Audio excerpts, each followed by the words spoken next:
Well, and then then real quick, I did have a quick question on that. So how do you all vet the engagement levels? You talked about it a little bit, but I don't know if you can drill down at all on that.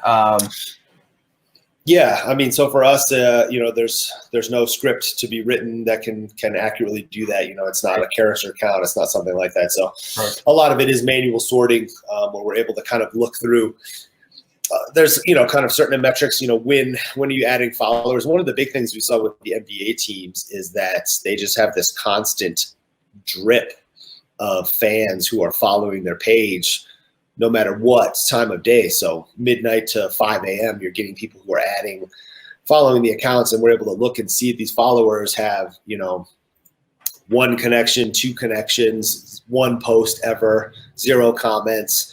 And these are super light bot scripts that are fairly easy to find. And you can go on anybody's page on some of these accounts on Weibo, some of these platforms, and see what their last 100 followers look like. And we're just able to, we record videos for these guys all the time. We're like, look, this is what you're adding. These are your quote unquote fans here. And the reason you're not getting much engagement, we have a certain kind of level of engagement that we're looking for, 1%, 1.5%, something like that. And some of these NBA teams are at 0.3% or something, where they should be at, closer to 4 or 5. I mean, there's just a starving for this type of content from these teams. But looking at their accounts, you can see, I don't know if it's a platform, I don't know what's happening, but they're just getting a bunch of zombie bot traffic.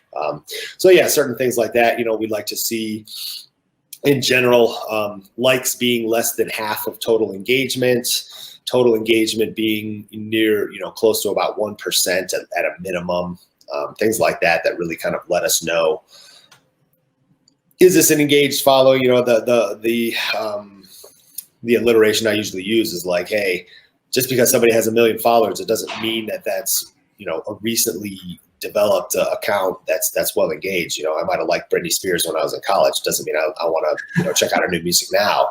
Right. So if you liked her MySpace page 10 years ago, doesn't necessarily mean you're part of an engaged following. So kind of looking at how many followers they've added in the last 90 days, but then just checking their posts and seeing when they post, is there engagement? Are there people asking about them? And another thing we try to avoid is people that are shills, they're like, oh, check out this shampoo. It's the best I've ever seen. And next month it's like, oh, this other shampoo, I never even heard of it. It's amazing. And something like that, because it ends up diluting the, just like anywhere, if you're just constantly pushing product, it dilutes that engagement. It dilutes that fan base. So we're looking for followers who, one, they ask a lot of questions when we approach them. If somebody's like, cool, give me $5,000, let's rock and roll. It's like, okay, well, you didn't even look at the product. How do you, are you sure it's a good fit?